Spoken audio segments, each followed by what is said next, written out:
So my daughter and I are taking our time and going back to Ohio, and we are currently in South Carolina, and we are starving. We're going to go to Denny's, but I thought I would share a few tips that I've learned as we go along. So first of all, as far as garbage goes, if you're just going from, one spot to another, I've learned to just tie a little quick bag on here. This way I can just untie it and throw it out as I go.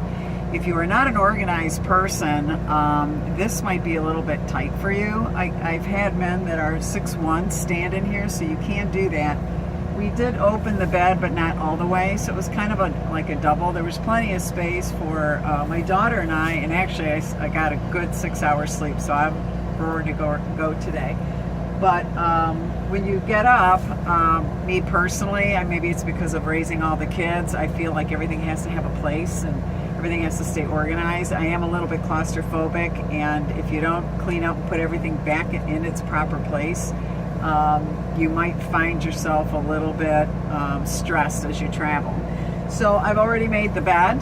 I have a place where all my technology stuff goes, all these multiple cords that we have, the computers and things, so that I know exactly where it goes.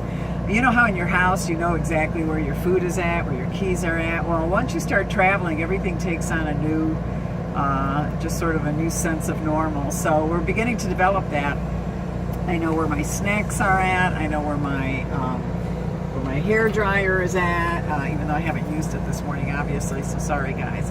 One of the other tips I would pass on to everybody is I prefer to buy, you know how you get those little travel things, little samples that you pay like way too much for? Well, I like the containers, and I suppose you can buy another container, but then I may not know what it is. So I've bought small containers, and then if you're just taking short trips, you can have larger containers at home, and then you can fill these up.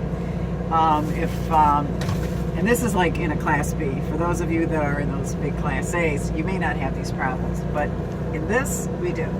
Remember, this is a 2000 American Cruiser, so I'm not sure if they've redesigned some of these, or other models might have more space.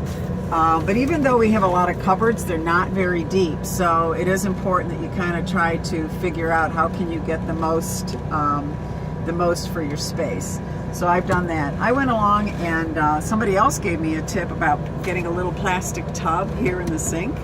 And I actually found one. It always surprised me when I would buy something and I would think it'd be small enough, and it wouldn't be. But this is small enough. What's nice about this is that you can wash some dishes in here and then dump the water, and it doesn't go into your tank. So that's another thing. I'm beginning to learn a lot more about my Class B. I was driving for a while with my brights on and could not figure out how to turn them off. And it turns out that on the handle, instead of, the lights are a button that you push in and out, and as much as I would push it in a little bit or push it out a little bit, the lights would either go off or they'd go straight up to brights. Well, it turns out that there's another little handle on the side of the steering column, and I don't even know how I came across it, but I pushed it and the lights went out. We did that. The generator was great all night. I was able to charge up my stuff, and the dogs went out.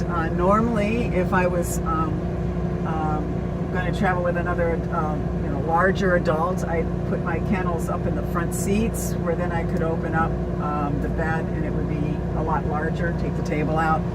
But that really wasn't necessary. My daughter and I, we opened this one side, and we fit really well. I do keep a small cooler between us. We're actually trying to eat healthier, but on this trip, forget that. We were like snack queens, the Pringles. She was eating apples.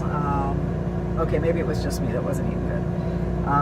So we did that, and I think that's all I have to share with you today. I'm learning as I go, and as I said, this is just a short trip to Ohio. I'll be there for about a couple weeks, and then I'll travel on down. And this is all in preparation for my 1-month trip at the end of September.